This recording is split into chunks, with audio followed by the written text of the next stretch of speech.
New World Forum, c'est la seconde partie. Quel modèle pour le développement de l'Afrique? C'est le thème de cette semaine et nous en parlons avec King Dojro. Il est expert en finance internationale et Sugoyou Kegewe, ancien ambassadeur et journaliste. Merci, chers invités, pour votre richesse dans le débat. Cette seconde partie, c'est avec les téléspectateurs qui nous écrivent. Ils sont très nombreux à vous poser des questions déjà. Plus 228 96 46 10 31. Plus 228 96 46 10 31. Et je voudrais commencer déjà par notre fidèle qui nous écrit de Kara, Richard Tagba. Bonne fête de Pâques à vous au plateau. Je suis d'avis avec M. Kegewe pour dire que l'Africain est très paresseux à tel point que le développement que nous voulons sera difficile si nous ne changeons pas de comportement dans nos mentalités et dans nos institutions. Sinon, un exemple simple, lorsque des pays développés continuent à travailler, à se hisser encore plus haut, nous les Africains, nous aimons les fêtes, les jours fériés, pour nous reposer. Pour un vrai développement, c'est le travail, toujours le travail et le travail. Monsieur Kegewe. Non, il n'a fait que confirmer ce que j'ai dit, parce que sans le travail, on ne peut absolument rien faire. Dans nos pays, comme on veut le modèle français, donc moins de choses c'est la grève, les églises nous ponctionnent tellement de jours dans l'année, tel jour de Pâques, lundi de Pâques, samedi de quoi, dimanche de Noël, quoi, de résurrection, quoi. C'est comme ça qu'on ponctionne des jours de travail dans nos pays, alors que ces jours fériés ici ne le sont pas en Europe. Renseignez-vous bien, oui, chaque fois qu'il y a une fête de moins en moins, lundi de Pâques par exemple. Ce n'est pas férié là-bas, parce qu'un seul jour sans travail, mais c'est des milliards qu'un pays perd. Mais ici, bon, comme c'est Dieu et on veut aller au paradis, bon, ça peut passer comme ça. Moi, je crois que ce que nous disons n'est pas contre la religion, mais on parle d'une certaine pratique de la religion. Et si les Africains ne se mettent pas à ça, on ne s'en sort pas, c'est ce que j'ai dit et il le confirme. Parce que Dieu, Jésus n'est pas encore revenu, qui va construire nos maisons, qui va construire nos routes? Touata de Noche, Monsieur Sugoyou, félicitations. Quand il est sur votre plateau, je me sens à l'aise car il dit tout ce que je pense dans ma chambre. L'autre invité aussi, il s'appelle King Dojro. Merci à vous. Je leur demande de faire des demandes à l'autorité pour que ça soit de tels débats, pour que de tels débats soient organisés lors des semaines culturelles. Touata depuis Noche, Monsieur King. Alors, il y a déjà un problème à la base, c'est que les Occidentaux ont réussi, comme je le disais tantôt, à semer du désamour dans notre esprit par rapport à l'activité agricole. Quand nous sommes enfants, nous admirons nos parents. C'est les premières personnes que nous savons en modèle. Plus tard, on nous dit que son activité qu'il pratique, parce que c'est un agriculteur, c'est un paysan, ce n'est pas digne, c'est un sot métier. Parce que mon fils me voit voyager tout le temps en avion, je l'influence. Parce qu'on lui dit, un consultant, c'est quelqu'un qui traverse le monde entier, qui voyage beaucoup et il m'admire. Le paysan américain, on lui fait comprendre que son père, c'est lui qui est le plus grand acteur économique. L'enfant, il admire son père qui est paysan. Parce que son père, pour pratiquer son activité économique, a des tracteurs, a même des hydravions pour irriguer même son champ. L'enfant admire son père et l'activité de son père. Et l'enfant sait très bien qu'à l'issue, au terme de son cursus scolaire, il retournera prendre la relève de son père. Quand nous avons fini de faire nos diplômes, on nous dit que l'activité de notre papa n'est pas bonne, que c'est plutôt nous qui sommes diplômés, nous avons de la valeur par rapport à ceux qui sont au champ dans les milieux ruraux. Mais la question est de savoir, je veux toujours aller dans le bon sens. Mon père, il a pratiqué l'agriculture, il se nourrissait à sa faim. Moi j'ai mes diplômes, je n'ai pas trouvé de l'emploi, je ne crée pas de richesse, je meurs de faim. Entre la vie de mon père et ma vie, quelle est la plus bonne vie? Est-ce que j'ai besoin de conseils pour me rendre compte que mon père a une meilleure vie que moi? Que c'est grâce à cette activité que j'ai je suis allé à l'école, que c'est grâce à cette activité de mon papa que mes activités ont été, ma scolarité a été payée. Alors, si le chemin sur lequel tu es ne paye pas, mais bien évidemment, le bon sens voudrait qu'on retourne voir nos parents pour qu'ils nous conseillent de comment est-ce qu'ils ont pratiqué l'agriculture. Bien évidemment, nous, on ne le ferait pas comme eux parce que nous sommes allés à l'école et nous sommes allés voir d'autres choses. On améliorera la technique de production. Mais les parents avaient beaucoup de terres. Est-ce que de plus en plus, les terres ne se retrouvent pas entre d'autres mains qui ne sont pas disponibles pour l'agriculture? Les terres, effectivement. Mais vous savez, la nature a horreur du vide. Hein. Il n'y a plus de main-d'œuvre. Il n'y a plus de main-d'œuvre. Le papa, il y a de cela 30 ans en arrière, il cultive juste un hectare, il pouvait faire 10 tonnes de maïs. Mais aujourd'hui, avec les changements climatiques, sur l'hectare, il ne peut pas faire 500 kilos de maïs. Mais les terres sont là, il est obligé à la fin de l'année d'aller au marché pour acheter du maïs avant de se nourrir. Parce qu'il est fatigué, il a pris de l'âge, et il n'y a plus de jeunes gens pour occuper ces terres. Et les terres sont là. Mais il y a des commerçants qui sont arrivés qui disent, moi j'ai besoin de ces terres-là pour faire des cultures. Mais il en a peut-être une centaine d'hectares, mais ces enfants sont à Lomé, ils sont à Tchévier, ils sont dans des villes pour étudier, ils sont diplômés, ils n'ont pas d'emploi. Mais qu'est-ce que le papa va faire? Les enfants continuent pas à lui demander de l'aide, de l'argent, il a envie de vendre ses terres. Et il vend ses terres pour envoyer encore l'argent aux diplômés qui sont à Lomé. Voilà le constat. C'est ce qui pousse nos parents à vendre aujourd'hui nos terres parce que la terre ne produit plus assez comme avant à cause des changements climatiques, parce qu'il n'y a pas d'amélioration de techniques de production, parce que les semences n'ont pas été améliorées. Donc nous avons des pluviales, nous avons toujours les mêmes semences depuis la nuit des temps. Donc tout est rudimentaire. Donc le père n'a plus rien à vendre.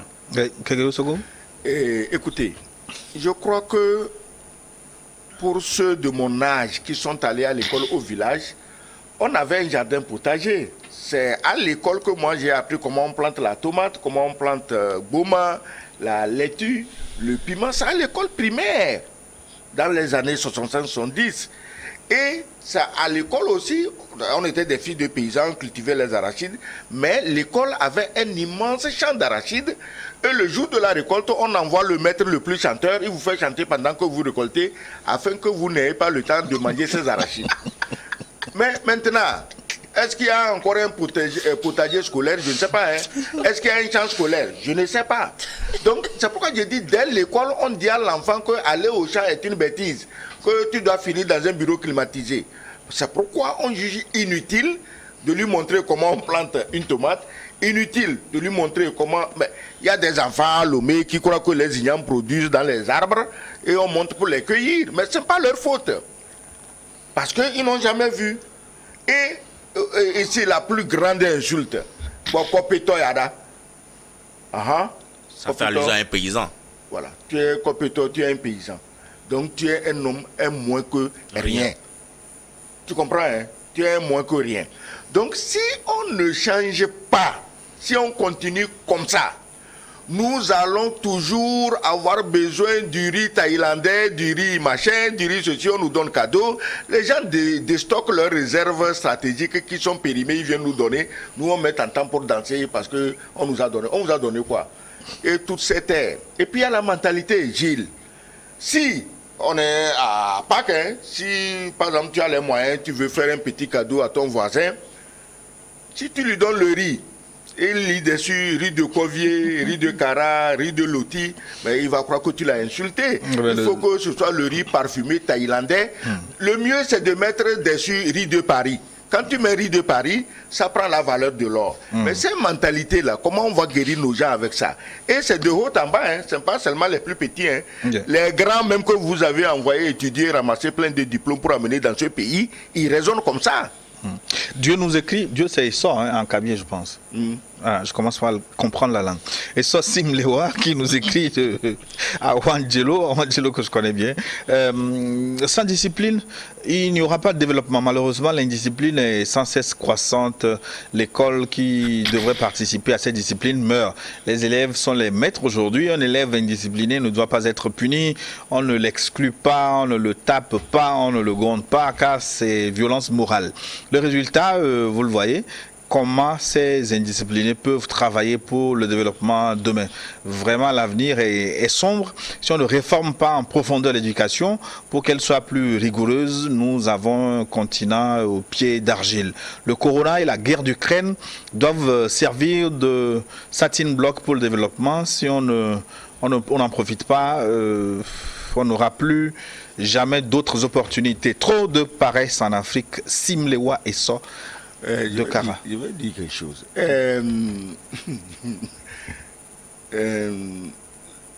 L'école a des problèmes parce que l'enseignant a des problèmes. Ici, nous entendons les enseignants se plaindre. Ok, c'est leur droit, je ne me mêle même pas de cette histoire de salaire, de prime, machin. Mais moi, je crois qu'il y a quelque chose pour lequel les enseignants devaient se plaindre plus, c'est de gagner leur autorité face aux enfants. Le maître, c'est-à-dire qu'il est le premier dans la vie d'un enfant. À 6 ans, on l'amène à l'école, papa et maman vont au travail, il est à l'école jusqu'au soir. Le maître doit avoir beaucoup plus d'autorité que ça. Ah, on ne doit pas gronder l'enfant, on ne doit pas le chicoter, mais c'est l'éducation des Blancs. Et eux, c'est une éducation depuis des siècles judéo-chrétienne. Pour vous dire l'importance de la religion en Europe avec le développement, la culture judéo-chrétienne, c'est avec ça qu'ils se sont développés. Nous, notre chrétien, là, c'est quoi? C'est judéo, c'est black chrétien, c'est jaune chrétien. Mais à l'école, il faut donner le pouvoir aux maîtres de remettre les enfants à leur place. Si on ne le fait pas, et que l'enfant vient, bon, maman est commerçante, elle a de l'argent, il vient, il donne iPhone au professeur. Ah, maman, l'argent, elle vient, surtout les filles, elle sort des liasses, elle donne au professeur. Mais si le professeur avait son autorité, il n'accepterait pas ce cadeau, parce qu'il sait qu'un jour il sera... Mais vous savez qu'il y a des abus, il y a des professeurs qui déchargent leurs collègues inutilement sur les élèves avec parfois des pertes d'envie humaine. Mais écoutez, Gilles, on nous a refessé. Quand on était à l'école, on n'est pas mort. Voilà. Comment un professeur va taper un enfant pour qu'il meure? Là, il ne le corrige pas. C'est un assassinat. Mais il faut fesser les gens. Moi, je trouve même que les adultes que nous sommes, il y a des erreurs. Quand tu les commets, on te fesse en place publique. C'est à ce prix que nos pays peuvent avancer. En Chine, mais vous volez l'argent. On vous tue avec une balle dans la tête. On envoie la facture de la balle à votre famille. C'est pas fini.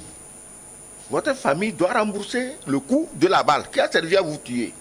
Mais si vous ne mettez pas ça, c'est toujours démocratie, c'est toujours droit de l'homme. Mais en France, quand les gilets jaunes sont sortis envahir les rues, est-ce qu'on s'est tué parce que c'est démocratie, droit de l'homme? Ils sont tous en prison. Hein. Les gilets, on ne le dit pas. Au moins 22 000, j'ai écouté ça hier sur une chose, 22 000 gilets jaunes n'ont même pas eu le droit de voter. Tu imagines si c'est un pays africain qui interdisait à 22 000 citoyens de voter, les hurlements, les cris d'orfraie qu'on aurait entendus de la part de certains médias civilisés. Donc, on ne peut pas être dans tout est permis. On ne peut pas se développer avec tout est permis. Je vous ai dit que si l'Allemagne et le Japon sont en tête du développement économique, social et scientifique, c'est à cause de la discipline. Oh ben, il y a eu des dictatures. L'Afrique a connu des dictatures, des dirigeants très très forts, mais cela n'a pas conduit à... Oui, les dirigeants très forts, on les connaît. Tu prends, il y avait les Mobutu, les Bongo, les Yadema, c'est des dirigeants qui étaient très forts. Mais au moment où ces dirigeants-là ont commencé à se rendre compte qu'ils sont roulés dans la farine par les Français depuis des années, et ils voulaient se réveiller, bon, on est allé à la boule créer la démocratie. Voilà. Et pour intervenir, je pense que le véritable problème d'abord, c'est le système éducatif.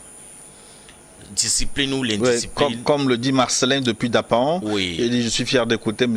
Sogoyou, le problème de l'Afrique, c'est notre système éducatif. Hein. Justement. Donc c'est d'abord le système éducatif avant qu'on ne parle de la discipline ou pas discipline. Dès l'entame de cette émission, j'ai parlé de la culture. Et de la culture naît l'idéologie, de l'idéologie naît une vision. Alors, quand on parle de ce schéma, le résultat, c'est le développement. Je disais que le développement n'est pas un vain mot, c'est un schéma dont le résultat est le développement. Alors, nous sommes en phase. Hein. On est dans une situation où, d'abord, le système ne construit pas des gens avec des savoir-faire. C'est juste des savoirs qu'on nous diffuse tout au long de notre cursus scolaire. Ceux qui ont réussi, malgré le système, ils se sont donné une éducation propre. Ils se sont donné une culture propre. Ils se sont rééduqués autrement. Ils ont donné une nouvelle orientation à leur vie. Et c'est ça qui a permis à ceux qui ont pu se démarquer d'arriver là où ils sont arrivés. Mais on ne doit pas s'entendre à ce que la misère règne sur le continent si c'est que les gens doivent arriver à faire l'effort personnel avant de pouvoir se démarquer. Parce que le système éducatif, tant qu'on ne le change pas, moi je ne parle même pas de réforme, il faut carrément le changer. Réformer, ça veut dire quoi? Mais c'est toujours apporter des améliorations à ce qui existe. Mais nous disons que le système actuel n'est même pas bon. Que par exemple, que les 13 années d'études soient sanctionnées par un diplôme de technicien. Technicien en quoi? Technicien en chaudronnerie, technicien en informatique, technicien en économie, technicien en je ne sais quoi. Informatique. Technicien en informatique, technicien en caméra. Son. Mais 13 années servent à quelqu'un. Que quand vous avez ce DT, ça vous permet de vous orienter ou de continuer à l'université. Mais vous avez un métier en main. Et vous choisirez de continuer à l'université ou pas. Mais quand vous avez les 13 années, beaucoup sont arrivés uniquement à obtenir leur bac et n'ont plus continué, mais ils sont devenus des gens sans savoir-faire. Oui, est-ce que vous pouvez introduire un tel système vous allez former avec qui? Parce que pour en arriver là, il faut beaucoup d'enseignants. Non, en fait, c'est là. Nous voyons nous avons, en fait, d'abord, les Occidentaux, ils nous ont enseigné la contestation. C'est les Français, ce n'est pas tous les Occidentaux. Ils nous ont enseigné la contestation dans l'inutilité, en fait. Ils nous ont enseigné qu'il faut contester le dirigeant pour pouvoir dire aux dirigeants, oui, si nous ne sommes pas avec toi, ton peuple te conteste politiquement. À telle enseigne que nous ne savons même plus de quoi nous avons besoin. On a l'impression que notre vie dépend de celui qui dirige le pays, mais notre vie ne dépend pas de lui. À la fin de la journée, vous faites des contestations politiques. Il y a des réformes politiques qui ont eu lieu dans tous nos pays africains. Mais est-ce que ça a changé le quotidien de nos pays africains, de nos citoyens? Les gens continuent pas à vivre dans le sous-développement. À tel enseigne que quand vous demandez à un paysan qui peine à trouver de quoi à financer son agriculture, vous lui demandez de quoi vous avez besoin. Il dit qu'il a besoin d'électricité. Il dit qu'il a besoin de goudron. Mais attends, il y a un problème. Tu as besoin d'argent pour acheter des tracteurs, pour améliorer ton outil de production. On te demande de quoi tu as besoin. Il vous parlera que c'est du goudron, de l'école, de l'électricité, il a besoin. Mais à la fin de la journée, vous avez le goudron, mais vous avez faim. Vous avez l'électricité, mais vous avez faim. Donc, ils sont arrivés à un stade où ils nous ont lobotomisé, excusez-moi le mot, mais on ne sait même plus, on ne sait plus identifier, apprécier même nos propres besoins. On nous fait naviguer dans l'illusoire. Parce que nous sommes dans une situation où quelqu'un qui a mal à la tête, vous lui demandez quel est votre problème, il dit qu'il a mal au pied. Parce qu'on lui dit, si tu dis que tu as mal au pied, ça va permettre de faire changer le pouvoir en place. Il paraît que c'est vos grands-parents qui ont dit ça. Hein? Vous comprenez un peu? Ils ont dit quoi? T'as 10 000.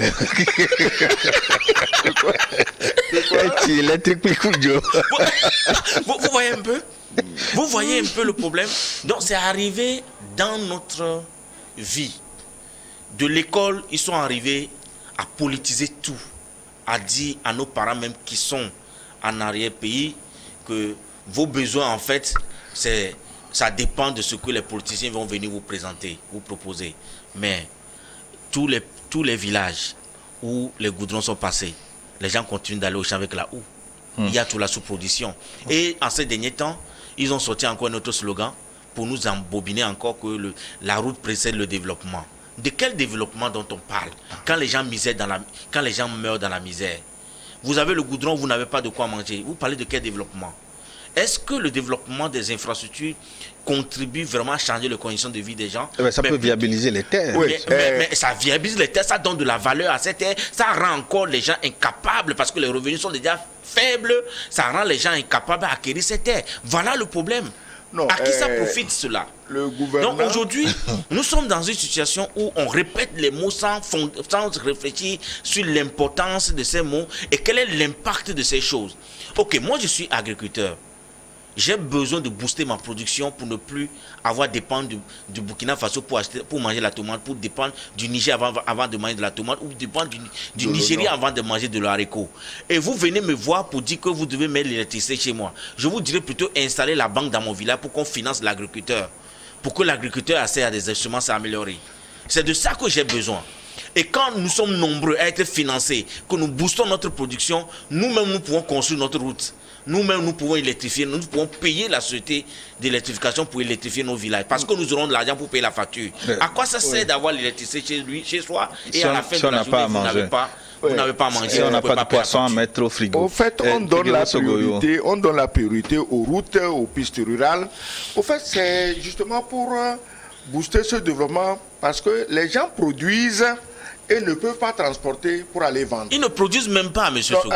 Laisse-moi finir. Mais malheureusement, on voit cette région qui est très grande productrice d'igname, de maïs.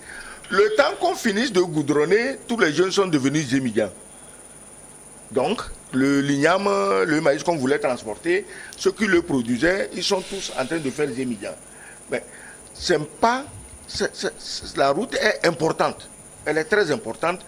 On a des zones du Togo où la production agricole d'elle-même est très élevée, mais souvent les gens vont préférer aller vendre ça dans les pays voisins. Si vous prenez toute notre frontière ouest, trop de produits du Togo sont vendus à l'ouest parce qu'il n'y a pas les voies de communication pour les livrer à Lomé.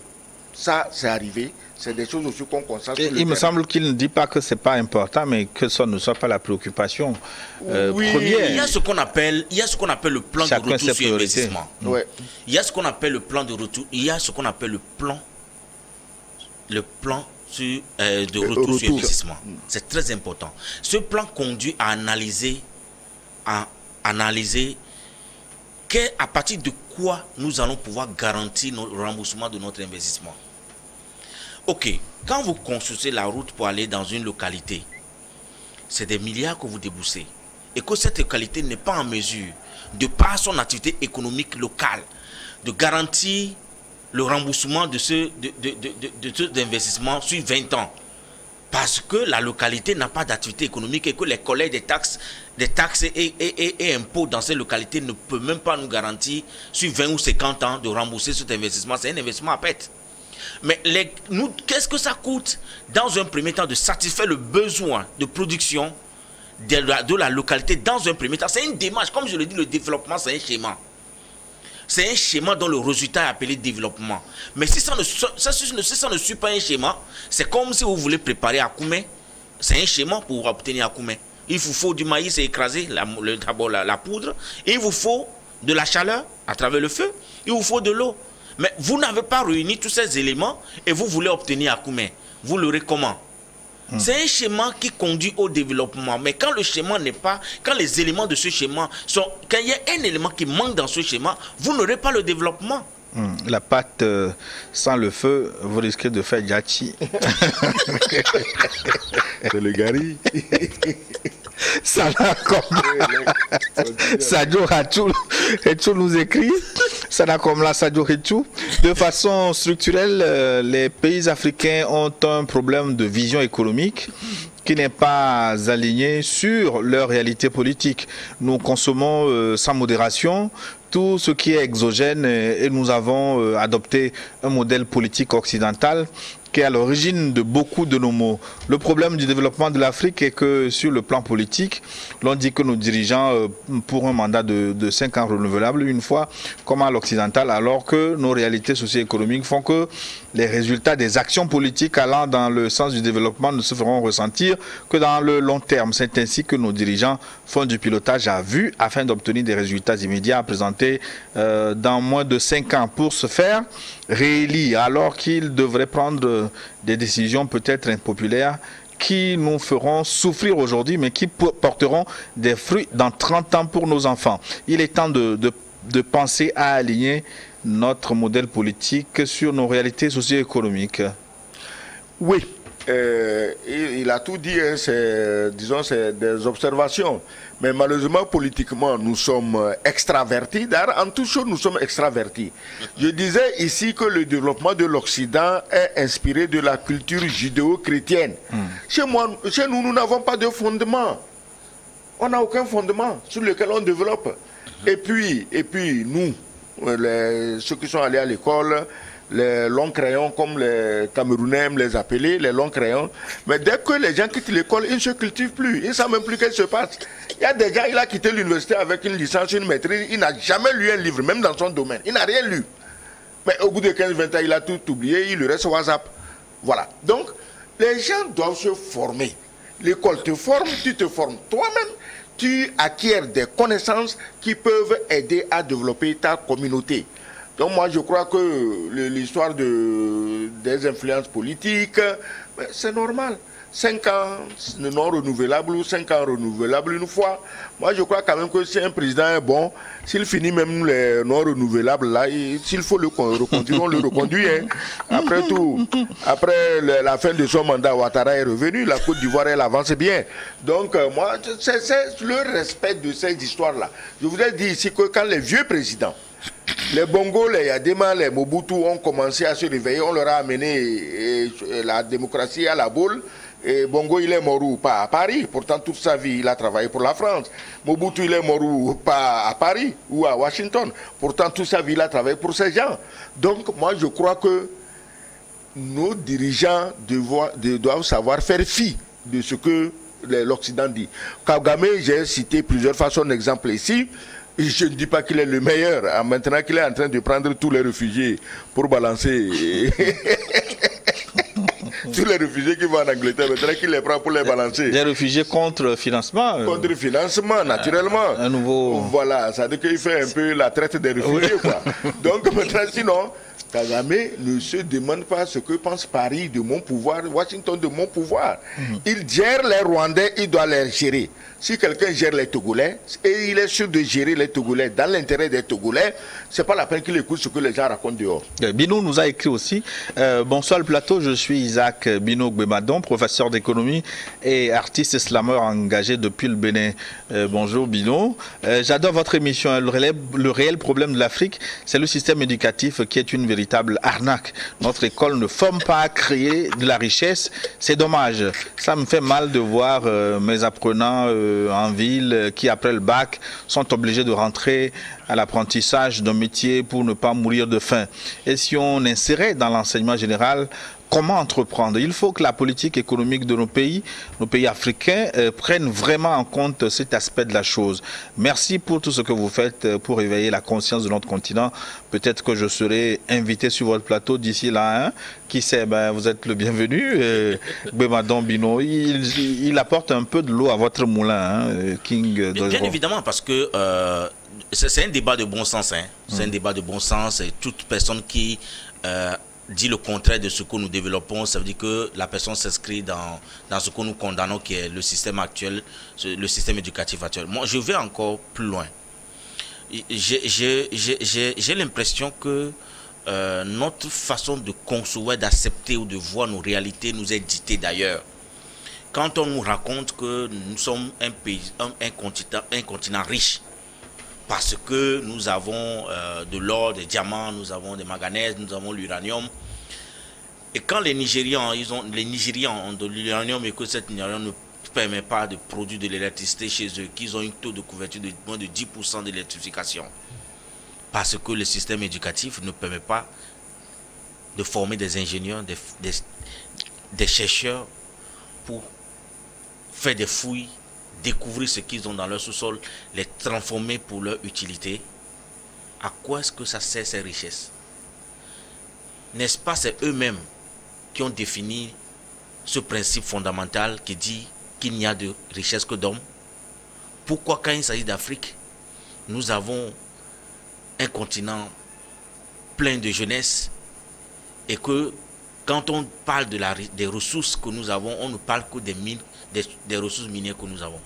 Et pourquoi ils ne nous disent pas que nous sommes un continent parce que notre capital humain n'est pas valorisé? Pourquoi est-ce qu'ils ne nous font pas comprendre? Pourquoi est-ce que nous-mêmes, on ne peut pas s'en rendre compte, nous qui allons chez eux, que tout leur développement économique est basé sur le capital humain? Et que c'est le développement de ce capital humain qui a conduit à des richesses, ces richesses qui les a amenés à venir sur le continent pour fouiller dans nos sous-sols. Pourquoi? C'est juste le bon sens. Juste parce que nous acceptons qu'on nous dise, qu'on nous montre la voie à suivre.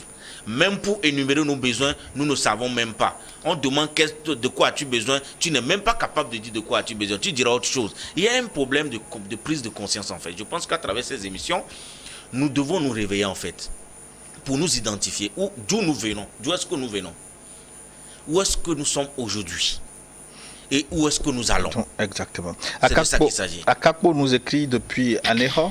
Il écrit particulièrement à l'adresse de M. Kegewe. Le Maroc est un pays francophone qui n'a pas les mêmes problèmes que les pays francophones de l'Afrique de l'Ouest, par exemple. Je vous prie de revisiter, M. Kegewe, vos propos par rapport à l'école francophone. Nos problèmes sont plutôt culturels, à mon humble avis. Akakpo depuis Anéha. Eh bien, c'est son jugement, hein, mais l'exemple du Maroc qu'il donne, j'espère qu'il connaît bien le Maroc. Et j'espère qu'il sait de quoi il parle. Le Maroc est une royauté. Et tout le pays appartient à la famille royale. Donc géré comme une entreprise privée. Si vous donnez tout le Togo, les biens du Togo, les usines à un individu, je suis sûr qu'il va savoir les fructifier. Donc il faut... C'est pas la peine, quand on condamne le système francophone, c'est que c'est pas seulement l'école. En matière de francophone, on nous a mis dans le merdier jusqu'au cou. Il y a la francophonie. La francophonie, c'est quoi? C'est pour faire de la littérature. Pourquoi il n'y a pas francophonie des mathématiques, francophonie de la physique, francophonie de la chimie? Pour, comme le disait King Dodro, pour que les gens soient formés dans ces différents domaines. Donc, le système éducatif francophone est une catastrophe, je répète. Et si vous n'êtes pas d'accord, il faut comparer le Togo, par exemple, le Bénin avec le Nigeria, le Togo avec le Ghana. Et quand vous arrivez en Europe, allez voir comment les Allemands forment leur jeunesse avec le fameux système dual qui marche très bien, qui produit des techniciens, qui produit tout. L'école francophone ne produit rien. Rien de bon. Donc, j'insiste, si vous voulez, Gilles, vous nous invitez à un débat. Hein. Il ne faut pas qu'il dise que... Quand j'ai parlé, il n'a pas pu réagir. Tu nous invites à un débat, mon ami va venir me dire les bienfaits de l'école francophone et je vais lui offrir à la fin un casque colonial que j'ai à la maison. Voilà. Cyprien Anoum nous écrit du Bénin de Niki. Bonjour le plateau, je vous suis depuis Niki au Bénin avec une grande admiration. Merci à vous. Sans ôter le mérite à King Dodro, je pense que la star de votre émission, M. Kegewe Sogoyou, a dit crûment de grandes vérités comme à ses habitudes. Je vous en conjure de l'inviter assez régulièrement. Monsieur Kegewe, vous avez entendu. Ça fait plaisir d'une oreille. Hein? Ça fait toujours plaisir que les gens parlent pour vous. Merci, mais c'est pas Kegewe qu'il faut inviter le plus régulièrement. Il y a d'autres personnes, hein, c'est qu'on ne les connaît pas, qui sont de loin plus brillantes, de loin ceci, de loin cela. Nous avons l'honneur, la chance d'être ici, bon, parce que, par exemple, je connais Gilles, mais je suis sûr que si on lançait un appel à recrutement de débatteurs, on va trouver des gens mieux cultivés, mieux enracinés comme nous. L'objectif de la télévision, c'est quoi? Notre objectif, c'est un peu d'ouvrir les yeux à la population. C'est fini le temps des bondieuseries, Jésus va faire tout, on attend, machin. Non, il faut finir avec ça, une bonne fois pour toutes. Et il faut parler aux gens, les jeunes dont nous parlons, que nous condamnons même. Mais c'est qu'ils ne sont pas informés. Il faut leur parler. Si on leur parle, ils comprennent. Vous savez combien de génies on a parmi nos jeunes? Bon, les génies qu'on connaît, c'est celui qui a fait 17-18 de mathématiques, physique au lycée. Il a une bourse, il est allé au Maroc, il est allé... D'accord. Mais il y a d'autres génies, il n'a même pas fini son CM2, mais il peut te réparer ta voiture. Il y a eu même un qui a fabriqué une voiture. Voilà, il peut te réparer ta voiture, il peut te fabriquer... Ouais. Voilà, il peut le faire. Donc tous ces génies-là, il faut donner le moyen qu'ils se réveillent. Alléluia. Amen. Je finis avec Cyprien. Un Européen même dit que l'Afrique ressemble à un revolver. Dans la gâchette se retrouve en RDC. Mais qu'est-ce qu'il en fait? Qu'est-ce qu'on en fait? Mais deux questions pour l'ensemble de vos invités. Pourquoi nos chefs d'État africains, qui connaissent déjà comment faire pour décoller le continent noir, laissent-ils le continent sombrer dans cette léthargie? Deux, est-ce que le sort de l'Afrique n'est pas du fait de la malédiction, puisque les pasteurs, à l'aide de la Bible, ont démontré que selon Genèse 10, nous sommes maudits puisque descendants de Tcham. Celui qui veut croire à cette malédiction, il n'a qu'à y croire. Moi, je n'y crois pas, que je suis descendant d'un quelqu'un de Tcham, parce que je connais mes ancêtres, je connais leur nom. Je ne me reconnais pas dans cette lignée-là, des gens maudits, parce que si tu y crois, ça agit sur toi. Et je pense que ceux à qui ça fait du bien, ils continuent d'en croire. Il paraît même que c'est le contraire. J'ai eu un homme de connaissances sur ce plateau qui a démontré le contraire. De toute manière, je n'y crois même pas. Que ça soit contraire ou pas, je n'y crois pas. Et vous savez, le problème du développement en Afrique, chaque fois qu'on l'évoque, on revient toujours sur les dirigeants. Mais moi, j'ai un autre avis. Peut-être ça va déplacer certaines personnes, mais il y a de cela 50 ans en arrière, mon père ne connaissait même pas qu'il y avait un président. Que c'est grâce à lui que la pluie doit tomber ou qu'il doit lui programmer que la saison de la culture commence. Les gars vaquaient librement à leurs activités. Ils produisaient ils produisaient ce qu'ils devaient consommer. Le système éducatif et tout ce que les Occidentaux ont voulu faire de nous ont fait comprendre que notre vie dépend de ce que les dirigeants feront. Mais chez eux, c'est eux qui font les dirigeants. Voilà. C'est eux qui font les dirigeants. C'est les citoyens, de par leur activité, qui contribuent à soutenir l'équipe gouvernementale à avoir des moyens pour assumer sa mission régalienne. Qu'est-ce qui s'est passé pour que même un apprenti maçon, s'il ne trouve pas du travail, dit nous voulons d'aide de la part du gouvernement. Qu'un mécanicien, il n'a pas encore l'atelier, nous voulons que le gouvernement nous aide. Pourquoi cette philosophie d'aide? À qui cela profite? N'est-ce pas dans un esprit de remonter le peuple contre ses dirigeants pour qu'on puisse toujours vous contraindre à être corrompu pour nous servir? Quel est le plan, quel est le projet derrière? Nous devons nous détacher de cela. Détacher de cela en s'en rendant compte que nous avons été tous baignés pendant des années. Nous devons prendre notre destin en main. C'est le lieu de dire que c'est à nous de construire notre économie. C'est à nous les citoyens de se décider et de construire notre vie économique. Moi, mon fils, à 12 ans, il n'aime plus le système éducatif. Je l'ai envoyé en apprentissage, mais je lui ai dit ceci. Tu vas à la mécanique, mais tu seras un concessionnaire automobile. C'est ce que je lui ai dit. Et il va faire la mécanique. Je ne l'ai pas condamné parce qu'il n'excelle pas à l'école. Je ne l'ai pas dit tu es un vaurien. Tu es taré. Il n'est pas taré. C'est un être humain. Il est très éveillé. Mais je l'oriente systématiquement dans un autre corps de métier dans lequel je sens qu'il aime, mais je l'ai fixé une destination. Il dit petit, tu seras un concessionnaire automobile, mais un mécanicien au départ. Mais pour que tu puisses maîtriser le produit que tu vas vendre, pourquoi nous ne pouvons pas commencer à orienter nos enfants déjà, à leur faire voir que l'économie, ce n'est pas les diplômes, mais l'économie, c'est de savoir créer de la richesse. On crée de la richesse avec quoi? On crée de la richesse quand on sait seulement parler français, quand on a obtenu notre bac. On crée de l'économie quand vous savez faire quelque chose avec votre main pour résoudre un problème à quelqu'un. Là, vous prestez. Il y a de l'activité. Mais dans un système où, malgré vos diplômes, vous ne pouvez pas vendre votre savoir-faire.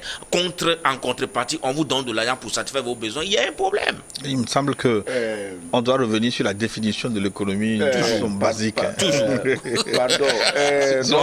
L'interlocuteur qui parlait de la Bible et de Cham.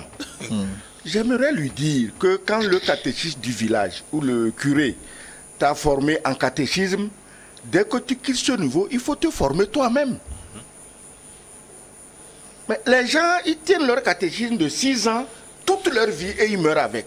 Si les Blancs raisonnaient comme ça, ils n'auraient pas écrit tous les livres sur Jésus, sur Cham, sur la création. Il y a des livres, pourquoi les gens ne veulent pas lire? Donc, quand quelqu'un me sort son catéchisme de 6 ans, ça, vraiment, je ne veux même pas en parler. Ces histoires de Cham, c'est des ancêtres juifs, je ne suis pas juif.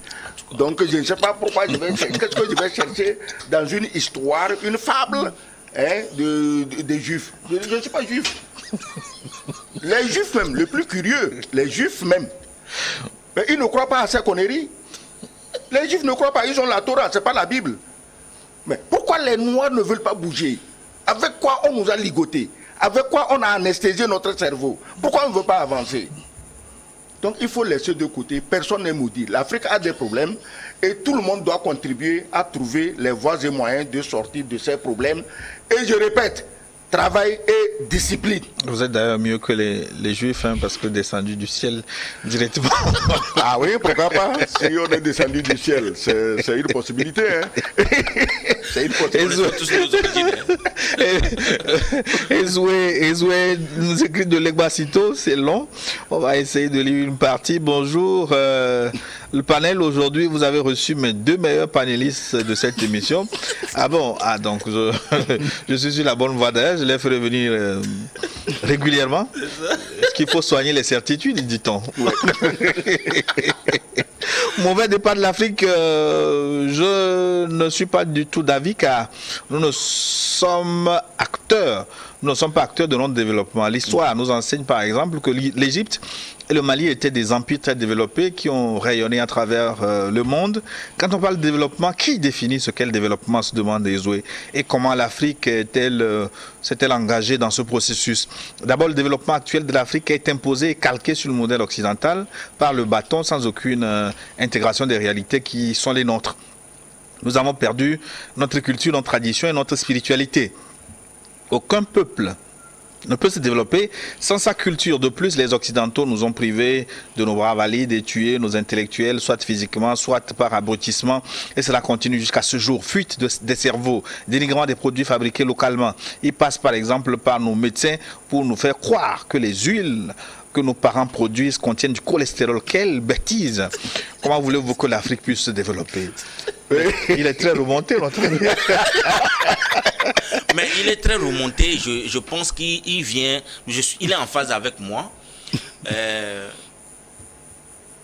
Je le disais l'autre fois ici. On parle de la cherté de la vie et que le prix de l'huile a grimpé. Mais moi, quand je suis né dans mon village, j'ai mangé quelle huile pour grandir? C'est l'huile rouge, l'huile de palmiste et l'huile de coco.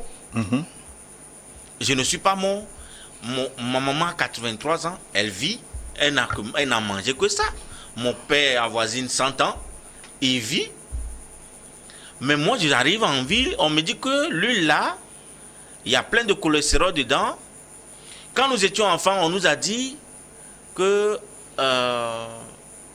le fluor était bon pour la santé. On nous donnait ça en comprimé. Des années plus tard, on nous dit non, le fluor n'est plus bon pour la santé. Il ne faut pas consommer du fluor dans les pâtes dentifrice. Vous voyez, ils se dédisent. Ils forment des soi-disant nutritionnistes sur le continent pour nous décourager à consommer ce que nous produisons, pour pouvoir dépendre de leur production parce qu'ils ont un souci d'écouler leur surproduction.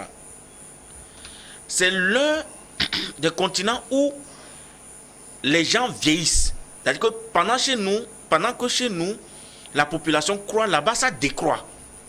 Mais ils ont plein d'usines.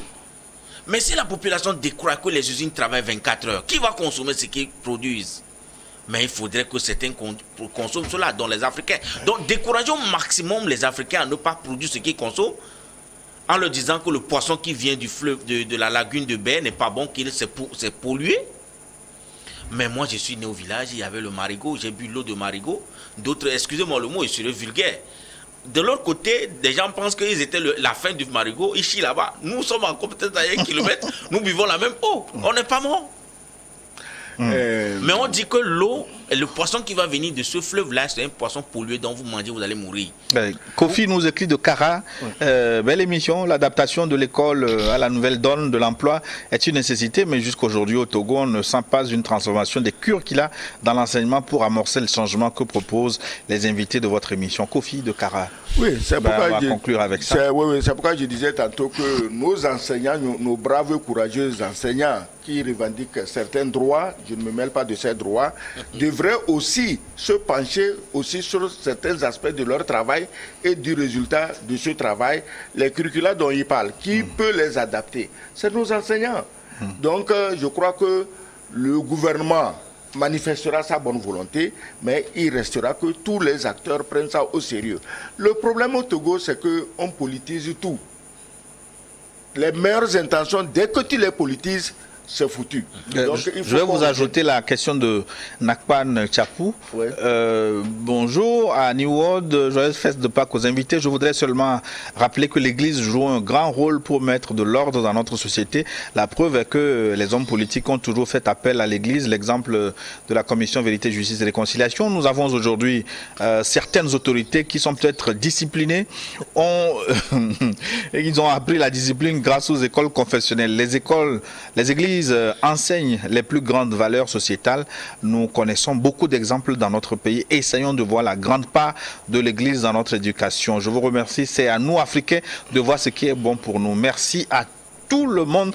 Nakpan Chapou. Oui, mais écoutez, j'insiste encore que quand nous parlons de l'Église, ce n'est pas l'Église en elle-même qui est mauvaise, mais c'est l'usage que nous en faisons. C'est sur ça que j'insiste.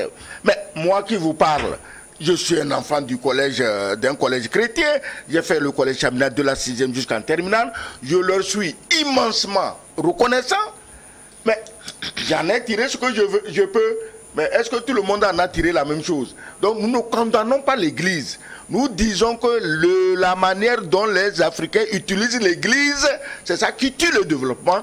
Et j'ai insisté en disant que le développement en Occident est basé sur la culture judéo-chrétienne. Chrétienne, il y a chrétien dedans. Ils se sont développés. Pourquoi nous on prend l'Église comme la paresse? Pourquoi on brandit des Bibles juste pour ne pas aller travailler dans la journée? On prie. Non, il faut arrêter ça. C'est ça que nous disons.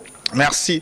Nous arrivons à la fin de ce forum. Déjà, je vous ai annoncé que c'est une série d'émissions. Nous reviendrons très bientôt sur d'autres aspects, prendre secteur par secteur les problèmes de l'Afrique pour déterminer les causes et proposer des solutions. Merci King d'être passé.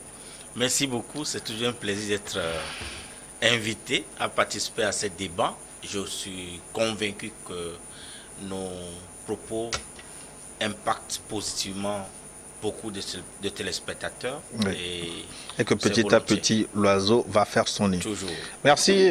Vous pouvez retourner chez vous et prendre votre zombie maintenant. Pourquoi pas? Nous n'avons pas de choix. Hein. Le cholestérol.